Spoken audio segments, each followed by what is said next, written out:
여러분 안녕하세요. 오늘은 이적 시장을 통째로 흔들어버린 정말 뜨거운 이야기를 들고 왔습니다. 바로 손아섭이 이 가격에 온다고? 헐값에 가까운 계약이 발표되는 순간 그를 노리던 구단들, 특히 하나가 격분했다는 그 사건, 그리고 그 뒤에서 오갔다는 치열한 계산, 오해, 그리고 배신감까지. 오늘 일부에서는 이 사건이 어떻게 시작됐고 왜 이렇게 큰 파장을 만들었는지 차근차근 풀어보겠습니다. 먼저 손아섭이라는 이름부터 짚고 가야겠죠? 꾸준함, 성실함, 그리고 안정된 타격.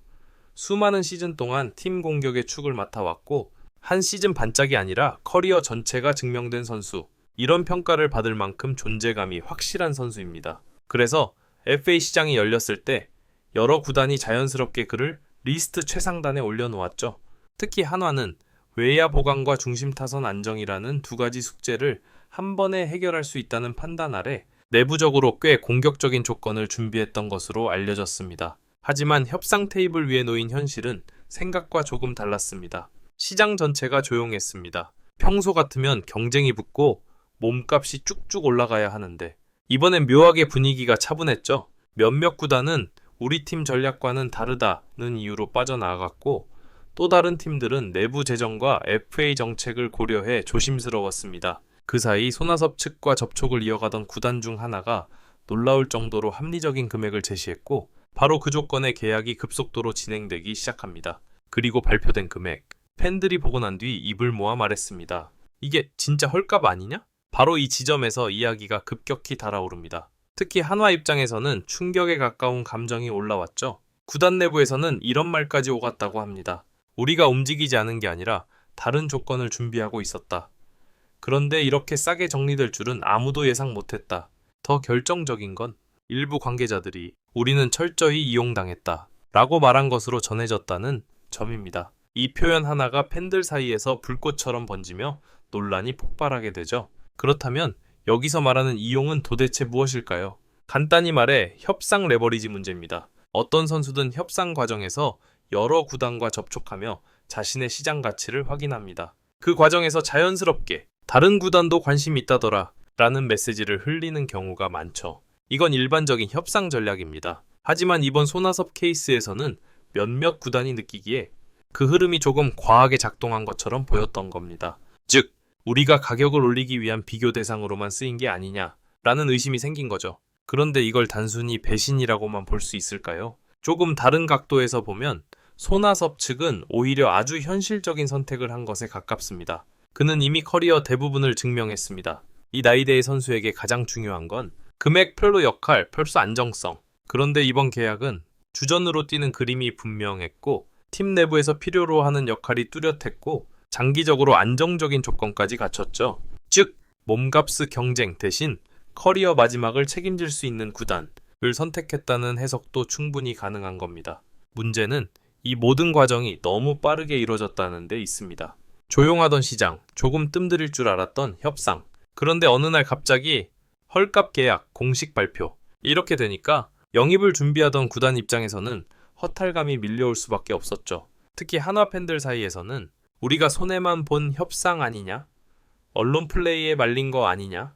이런 불만이 쏟아졌습니다. 하지만 여기서 또 하나 짚고 넘어갈 포인트가 있습니다. 손아섭의 선택이 정말로 헐값이었느냐? 겉으로 보이는 금액만 보면 분명 낮아 보일 수 있습니다. 하지만 계약 구조, 옵션, 보장 연수까지 고려하면 프로 선수로서 꽤 안정적인 선택이 될 수도 있습니다. 즉, 팬들이 생각하는 손해와 선수가 계산한 이득, 이게 서로 달랐던 거죠. 결국 이 사건은 한 가지 메시지를 던집니다. 이적 시장은 감정이 아니라 전략의 세계라는 것. 선수는 자신의 커리어와 삶을 계산하고 구단은 팀의 방향성을 기준으로 움직이며 그리고 그 사이에서 팬들의 기대와 현실이 충돌합니다. 특히 이번 케이스처럼 헐값이라는 단어가 붙는 순간 그 감정은 더 크게 폭발하죠. 일부를 정리해보면 손아섭의 계약은 예상보다 훨씬 빠르고 훨씬 낮은 금액에서 마무리됐고 한화와 일부 구단은 우리는 이용당했다는 감정을 느꼈으며 하지만 조금 더 보면 이는 협상 전략과 커리어 계산이 복잡하게 맞물린 결과였습니다.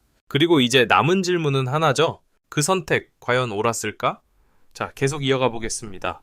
1부에서 우리는 손아섭의 헐값 계약이 어떻게 나오게 되었는지 그리고 왜 몇몇 구단, 특히 한화가 배신감을 느꼈는지 살펴봤죠? 이제 2부에서는 조금 더 깊이 들어가서 손아섭이 새 팀에서 실제로 맡게 될 역할, 한화가 분노한 진짜 이유, 그리고 이번 계약이 앞으로의 이적 시장에 던지는 메시지 하나씩 풀어보겠습니다. 먼저 손아섭이 새 팀에서 맡게 될 역할입니다. 많은 팬들이 숫자만 보고 이렇게 말했습니다. 아니, 이 가격이면 그냥 보조 자원 아니야? 하지만 실제 내부 플랜을 들여다보면 이야기가 다릅니다. 손아섭은 단순한 외야 한 자리, 그 정도의 퍼즐이 아닙니다. 그에게 기대되는 역할은 크게 세 가지. 라인업의 안정장치, 젊은 타자들의 롤모델, 클러치 상황에서의 경험치. 특히 1번, 라인업의 안정은 생각보다 매우 큽니다. 야구에서 가장 무서운 건 기복입니다. 어느 날은 10득점, 다음 날은 0득점. 이런 패턴이 반복되면 감독도 선수도 팬도 모두 버거워지죠. 손아섭은 크게 눈부신 날이 많지 않아도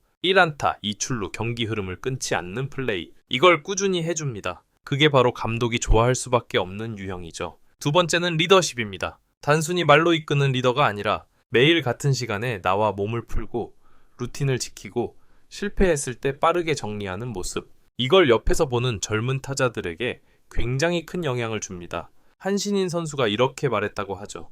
손아섭 선수 루틴을 옆에서 보니까 왜 커리어가 길었는지 알겠더라. 이건 돈으로 환산하기 힘든 가치입니다. 자, 이제 한화 이야기로 넘어가 보죠. 겉으로 보면 한화는 단순히 놓쳤다는 감정처럼 보입니다. 하지만 실제 속내는 조금 다릅니다. 한화가 느낀 건 배신감이라기보다 조금 더 현실적인 타이밍 문제였습니다. 내부에서는 이렇게 계산하고 있었죠. 시장 분위기를 보며 최적의 가격선에서 접근해보자. 그런데 그 사이 계약이 훅 진행돼 버린 겁니다. 그 말 한마디로 요약하면 협상 테이블에 올라가기도 전에 게임이 끝났다는 느낌이었죠. 게다가 언론 기사들이 상황을 더 크게 키웠습니다. 한화, 손아섭 영입 전 뛰어든다. 조건 비교 중. 이런 제목들이 연이어 나오면서 팬들은 당연히 이렇게 생각하게 됩니다. 우리가 베팅하다가 밀린 거네? 하지만 실제로는 정식 조건을 제시하기도 전에 계약이 체결되어 버린 상황에 가까웠습니다. 그래서 나온 말이 바로 우리는 이용당했다. 협상에서 존재 자체가 카드로 쓰였다고 느낀 거죠. 그럼 선수 입장에서는 어떨까요? 팬들이 가장 많이 묻는 질문이 이겁니다. 왜 조금 더 기다리지 않았을까? 간단합니다. 손아섭은 이제 커리어 후반부에 있습니다. 이런 시기 선수들이 가장 걱정하는 건 불확실성, 갑작스러운 방향 전환, 보장되지 않는 역할. 그런데 이번 계약은 주전 보장에 가까운 포지션, 팀이 분명히 원하는 역할, 안정적인 계약 조건, 세 가지를 모두 충족했죠. 그렇다면 조금 더 큰 돈보다는 확실한 자리를 선택하는 게 인간적으로 이해되는 선택이 됩니다. 이제 이 사건이 이적 시장 전체에 준 메시지를 보겠습니다. 첫째, 몸값 1호 실력. 공식은 더 이상 절대적이지 않다. 팀 상황, 플랜, 역할 정의. 이 세 가지가 맞아떨어지면 그 선수가 선택하는 계약은 우리가 생각하는 가성비 계산과 완전히 다른 그림이 될 수 있습니다. 둘째, 구단들도 하나 배웠습니다. 타이밍을 놓치면 생각보다 조용히 끝날 수 있다. 이번 사건 이후 구단들은 협상 속도를 더 빠르게 가져가기 시작했습니다. 예전처럼 조금 더 지켜보자. 이 말이 줄어들 수밖에 없습니다. 셋째, 선수들도 메시지를 받았습니다. 비교 대상이 되는 순간 시장은 냉정해진다. 과거의 커리어가 아무리 훌륭해도 현재의 팀 상황과 맞지 않으면 가격은 생각보다 낮게 책정될 수 있다는 것. 이건 앞으로 FA 시장에서 굉장히 중요한 기준이 될 겁니다. 그렇다면 이번 계약은 결국 성공일까요? 정답은 단 하나. 결과가 결정한다. 손아섭이 새 팀에서 제 역할을 꾸준히 해준다면 헐값이 아니라 최고의 가성비였다. 이 평가가 붙을 것이고 반대로 부진하거나 부상이 겹친다면 그래서 시장이 조용했던 거다 라는 말이 나올 수도 있겠죠. 그만큼 프로 세계는 냉정합니다. 하지만 분명한 건 있습니다. 이번 이적은 단순히 한 선수가 팀으로 옮겼다. 이 이야기가 아니라 협상의 타이밍, 커리어 후반 선수의 선택, 그리고 구단들 간 보이지 않는 신경전까지 모두 한 번에 드러낸 꽤 상징적인 사건이었다라는 점입니다.